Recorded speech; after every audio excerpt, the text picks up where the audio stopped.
Okay, welcome to Ram's interview on the Industry Expert Series. Thank you very much, Mr. R Nagaraj, for joining in this.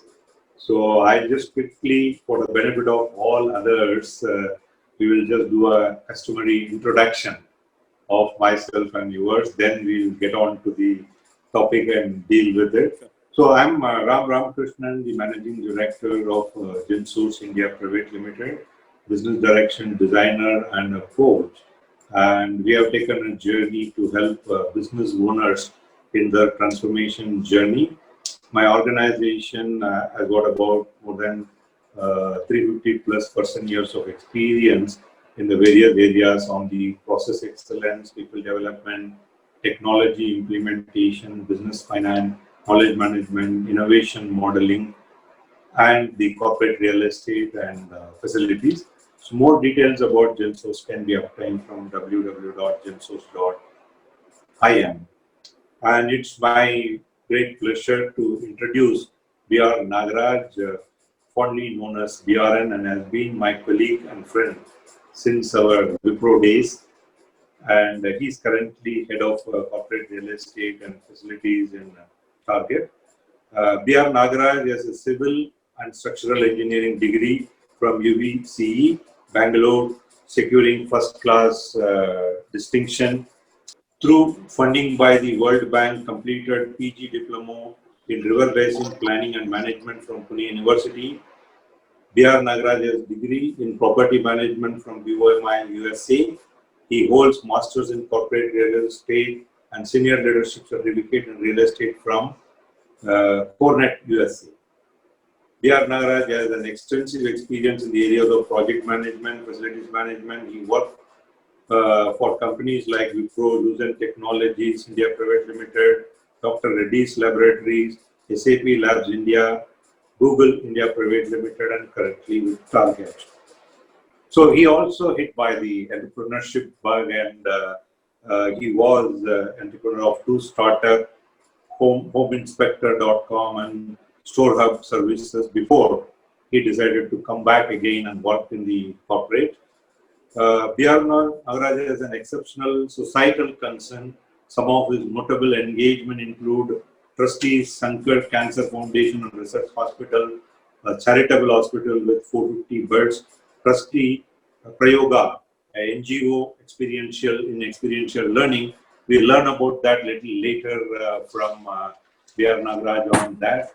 And it's very important, and find a person who is professionally qualified, and he also never stops learning, wanted to learn things continuously, as well as his commitment to the society is something which I'm trying to copy it. I'm not able to do that till date. Maybe one day I will also start doing that.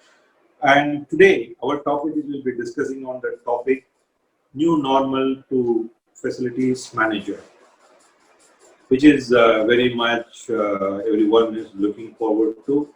So with this introduction, I take permission from Nagaraj, and we will go ahead with our interview. Thanks, Nagaraj, for being here. Thank you, Ram. And I do not know how much of it I really deserve, but again, I am really humbled, and actually that adds more responsibility on me, and I try to do my best. I think the first thing that I want to say here is that I congratulate the real estate and the workplace services fraternity for the amazing leadership they have shown in this pandemic situation. And probably I feel that the best would come out of anyone in these kinds of adverse situations. And it's getting out the best in this, in the adversity, is what I can think. And the professionals in the facilities management industry, they're working very close with each other, and then there's a lot of work that goes on, and a lot of data is shared, a lot of good practices are shared in many forums, and this also helps in replicating or modifying to the needs of the organization. And it's again hats off to the industry fraternity for doing an amazing job, Ram.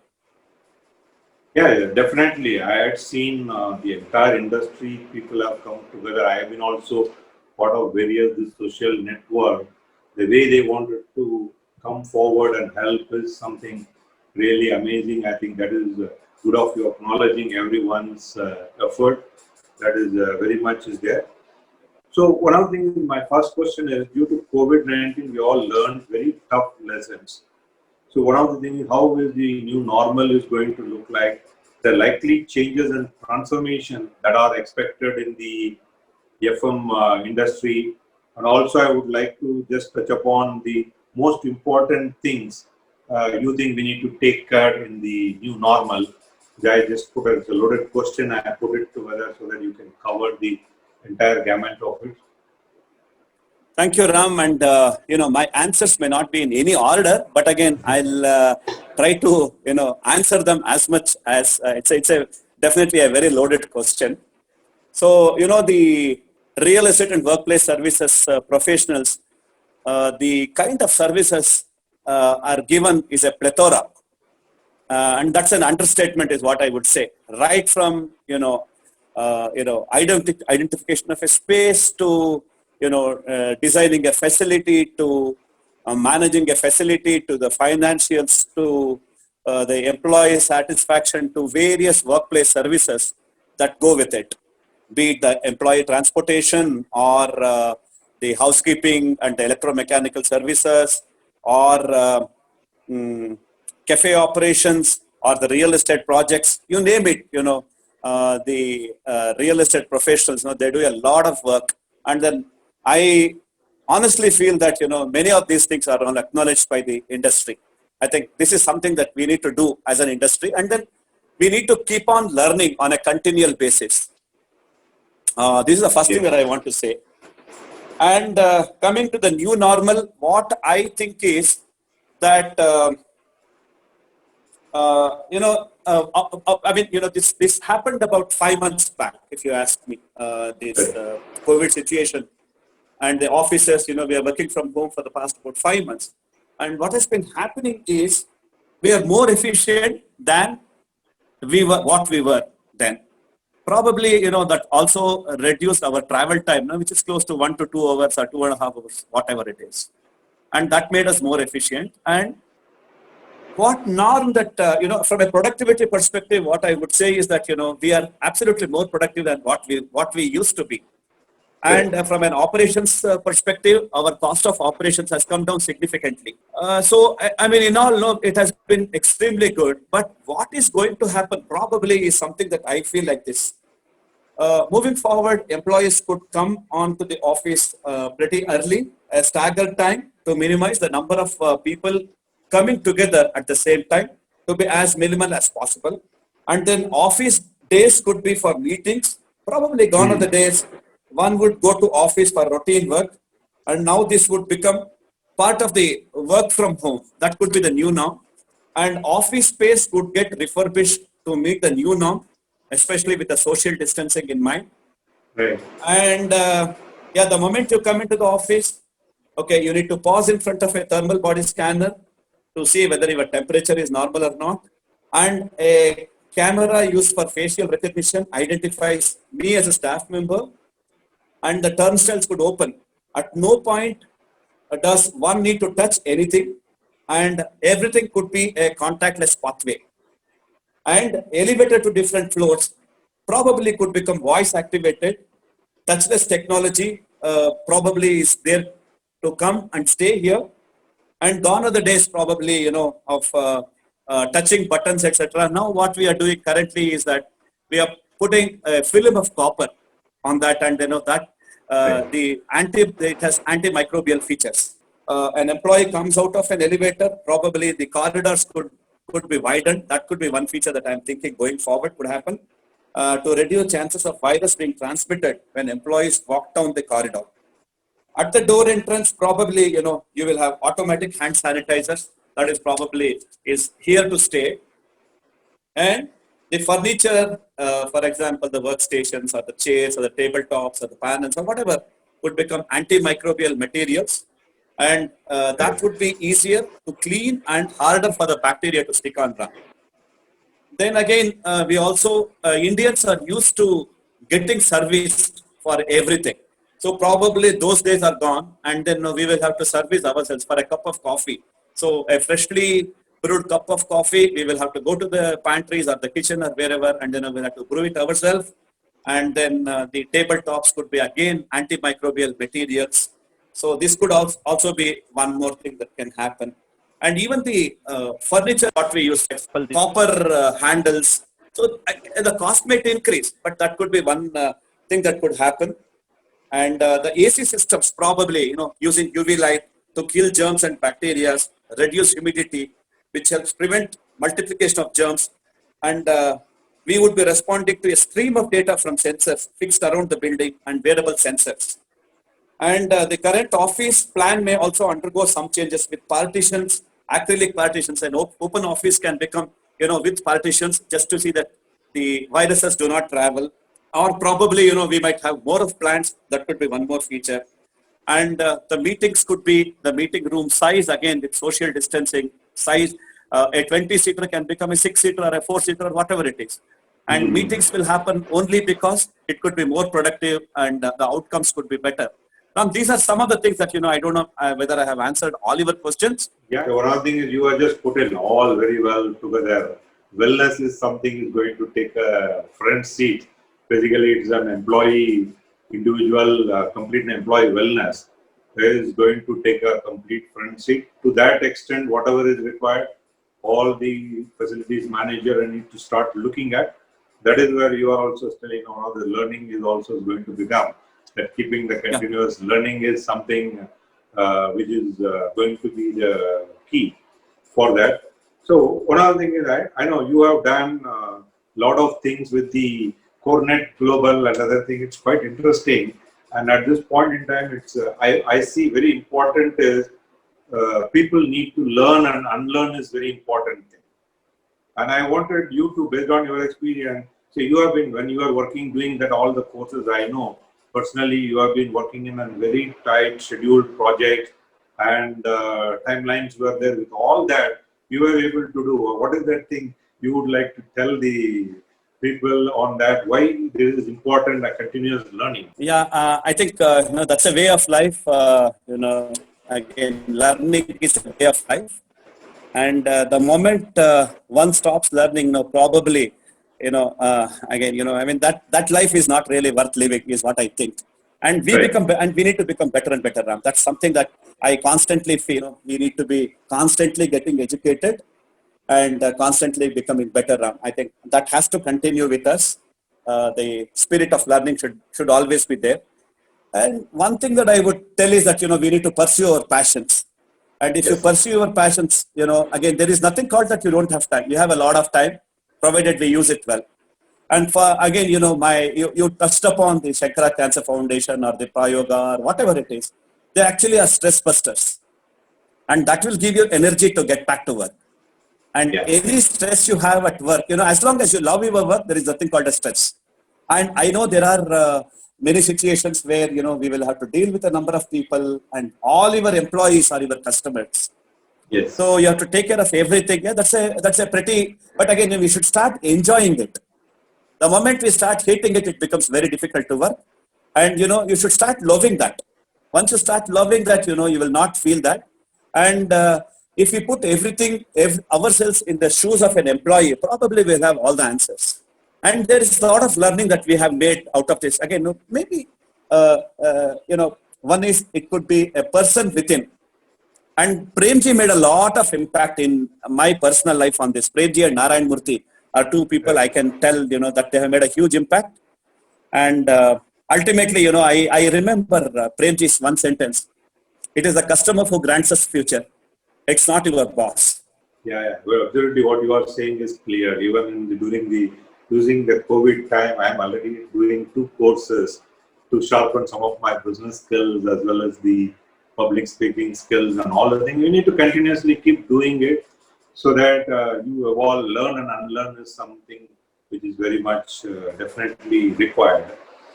So getting back to this, another question I wanted to ask is the real-time transformation is the key? Everyone says that some of those things, the real-time transformation we need to start looking at. the key. What are your thoughts on it? Their technology could play a very important role. And in the past 5 months, so everybody has proven to the world that, we were far more efficient working from home rather just coming to office. So now office will be a place where, we need to come and discuss certain things, which we could not close on phone or on a Zoom call or a WhatsApp call or whatever it is. And the outcomes definitely would be far superior. If you meet a person one-to-one, the outcomes would be far superior. Even if you don't want to do something to me, probably looking to me, you could change your mind. That's the way, I think. We need to embrace technology, and then we need to look at very robust audio-visual, video conferencing, and IT technologies, infrastructure to cater to the needs of a large contingent of workforce working from home. They have to be robust enough. So you touched upon some of these things earlier also. Just I wanted to your other thought. How do you see work from home evolving? So one of the things, as you said, that in the last 5 months, there is an unprecedented thing. And 5 months, people have 100% of the workforce is working from home. Now, when the return to office is going to happen, what do you think is the trend likely to going to continue? Because we also read in paper saying that people are going to larger percentage of the people work from home is going to continue and kind of a thing. What is that? You have an industry trend. What industry is thinking about on that working from home and return to office? Things that could remain could be the social distancing and use of the personal protective gears and hygiene and safe disposal. Probably, these are some of the guiding principles for anyone. Need of people coming to the offices for very important meetings. Real estate perspective, what I feel is that the number of seats probably in each organization could reduce. In the sense that the metrics that what we use, square footage per person could increase. And the need for more meeting rooms and lot of touchless technologies, especially, it could be the restrooms, or it could be the meeting rooms, or it could be the cabins, or it could be anything. I think touchless technology has come to stay is what I think, Ram.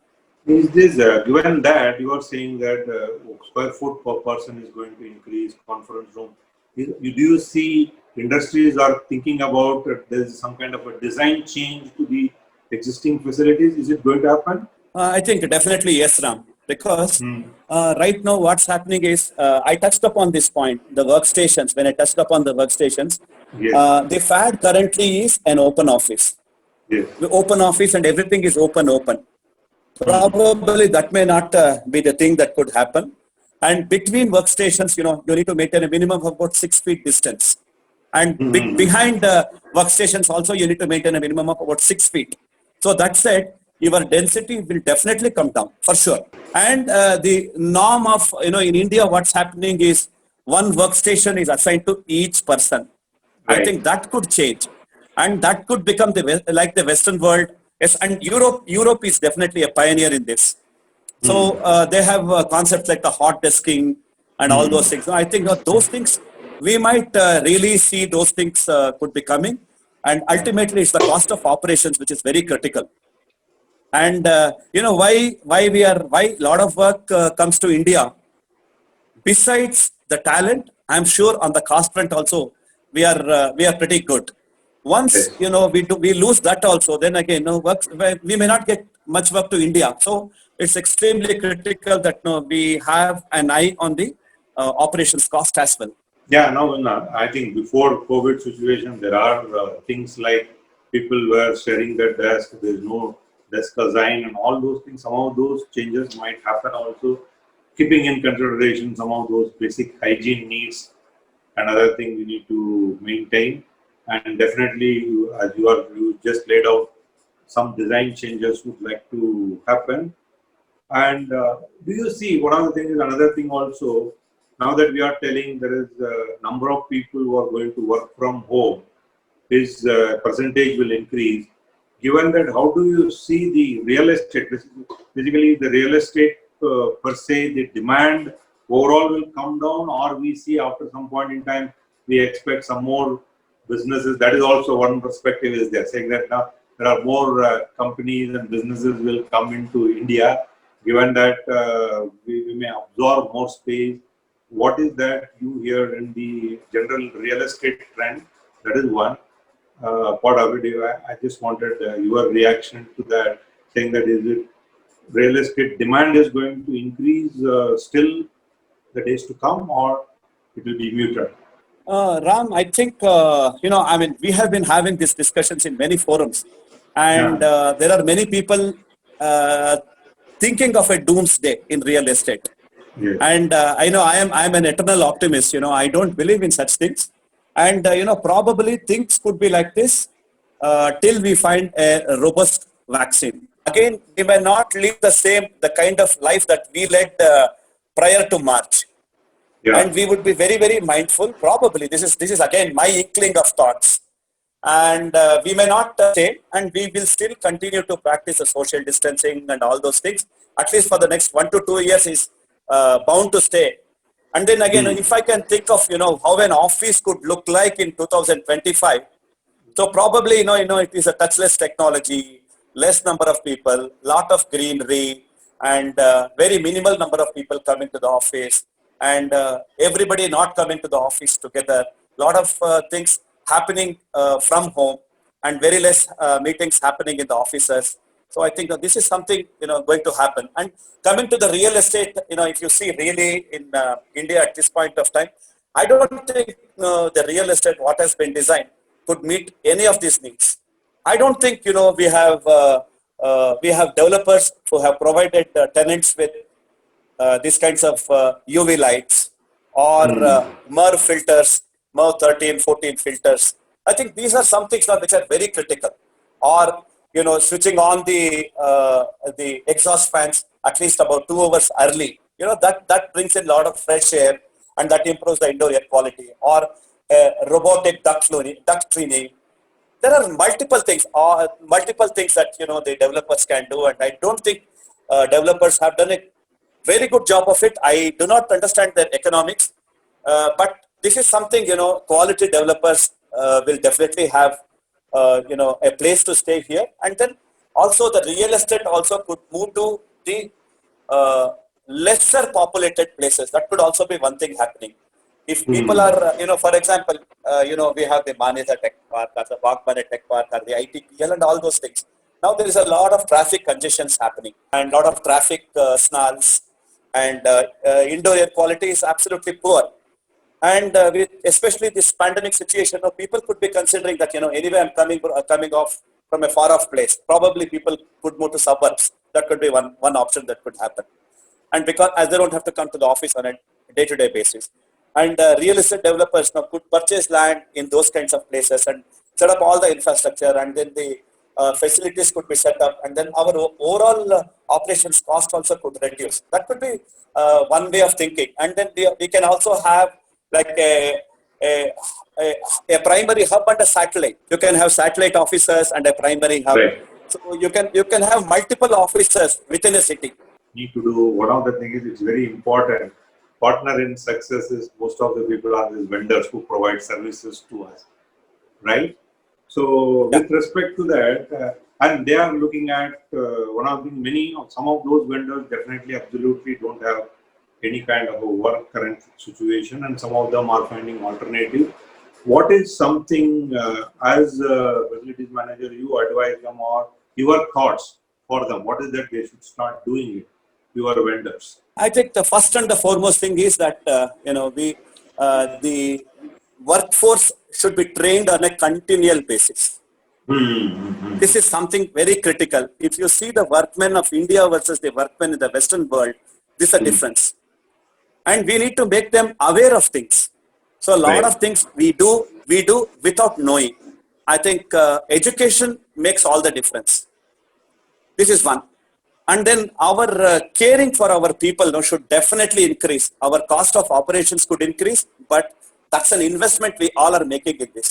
Hmm. This is something very critical that the vendors also, vendors, I don't call them vendors, I would call them as partners.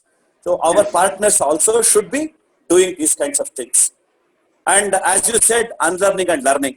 I think this is the mantra that I would always say. and use technology aptly, and then don't bring in things which are difficult to do. Instead, do things which can be made simple. Yes, good. Lot of things, including me, to learn from your societal concern. I just would like to touch upon one of the thing. I know you have been working with Shankar Cancer Foundation for many years now. And can you just give some details on how do you elaborate, and someone as a facilities manager interested in doing what is that they should do? Kind of thing. I know you and Kumara also as your person, both of you contribute a lot to these thing.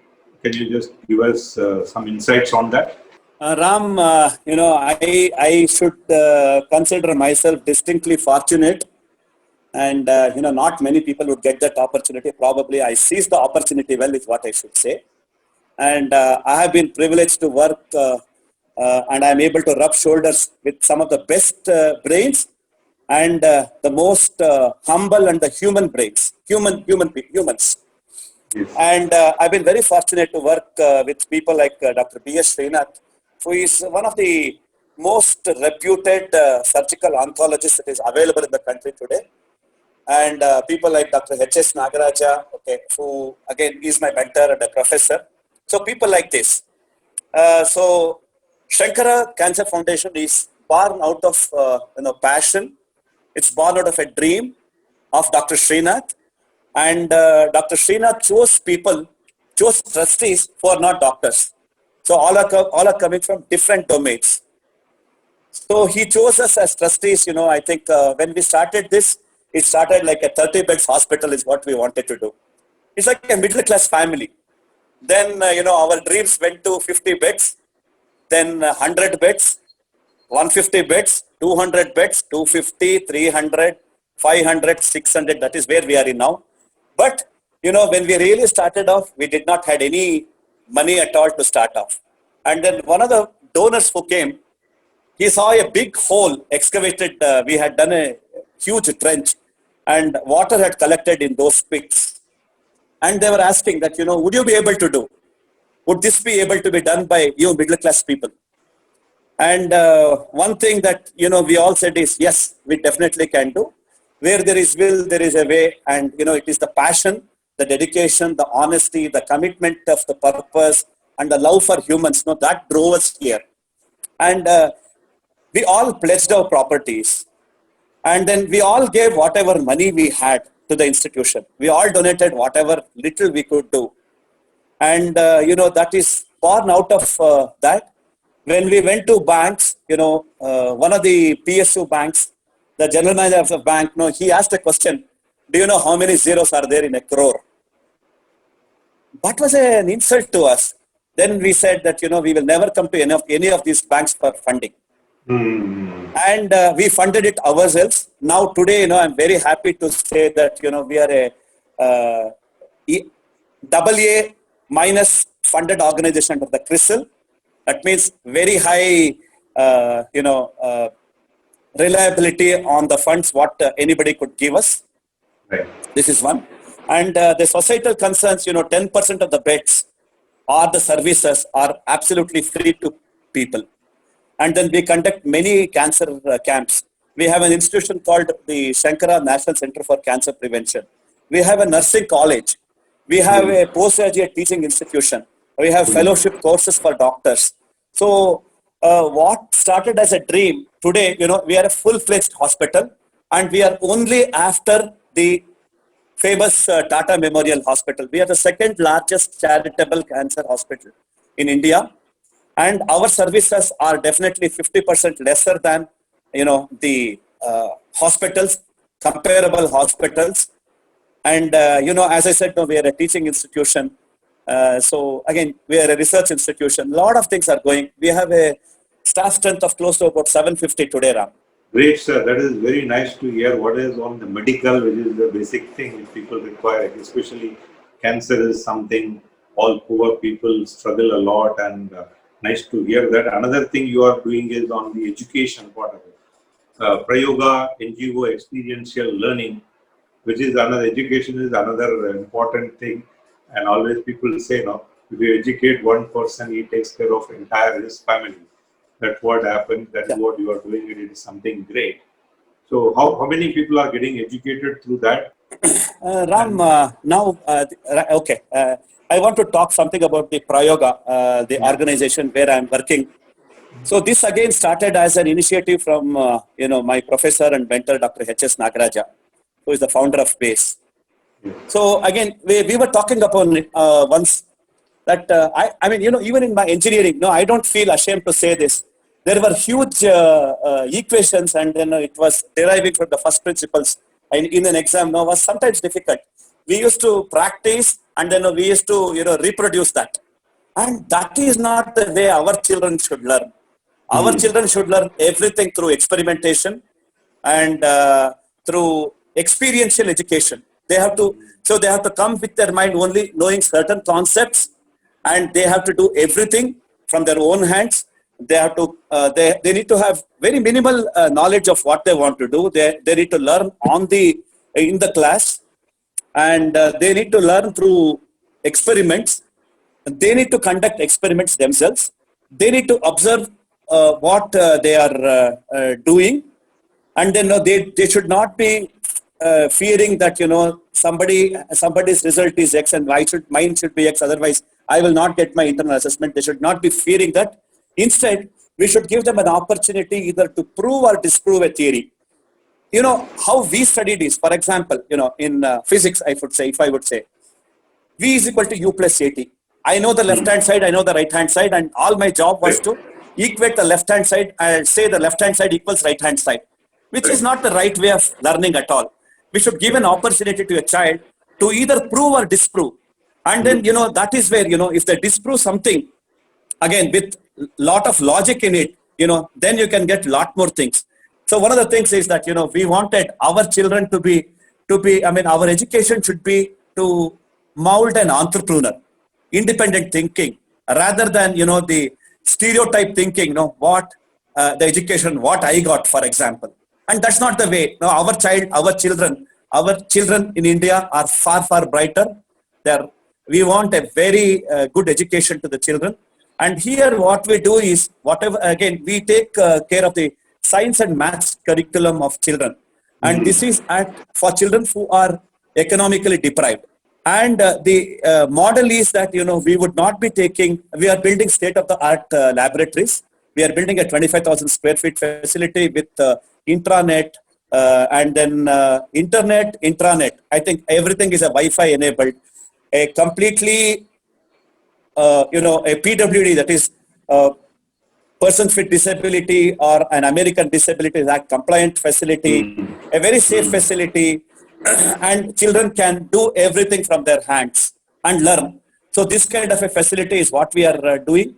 And then this is not done out of sympathy, Ram. It is because we love our children. We want India to be a great country. It's a great country already, and then our children should really, really succeed in their lives. So with that passion and dedication, we are doing this. We already have about 22 researchers, and we don't call anybody a teacher, incidentally. They all are researchers. So many of them are in PhDs also from very great institutions. And they all are here, and then we should, all things going well, we should start Prayoga's operations the next about 2 to 3 months. And we will take over the science and maths curriculum of children in their formative years, say from 10 years to 15 years. And if we mold those children in those years, then again, our foundation is very strong. Great, sir. That is nice and very nice to hear. And I also, one other thing is not trying to, always people have to find a purpose of life. I have been searching and reading a lot of articles. Recently I came, one of the things I was looking at, Bob Becker, he says, live, love and serve. And you stand as an example of that, live, love and serve. And one of the things is, it's great to having a conversation with you. I just started, only thing initially wanted to talk to you on what is the facilities manager. Then we went on to various other things. Definitely, this is very important, noble thing, and many of them would not know. So it's very important to know as part of it. Anybody's life, I think it's live, love, and serve is something which has to be there always. And if you're able to do that, that is a complete life. You're already standing as an example. I'm sure through this interview, there are few people get changed and wanted to do all this combination of it. I would be happy. My purpose is met on that. That's what we are looking at. Once again, thank you very much, B.R. Nagaraj, fondly I call BRN, for coming here and sharing your thoughts. It's wonderful. And any other final thoughts you wanted to leave before we close? Ram, again, thank you very much for the kind words. And then again, the purpose of life is that, if we are of some use to someone, I think we have led our life. I think that is something. And then we have to learn constantly. That is something, we have to do that. And then we have to make others' life better. That makes your life better. You will lead a healthy life. You will lead a much better life. And you'll be very successful. Thank you, sir. Thanks, Ram.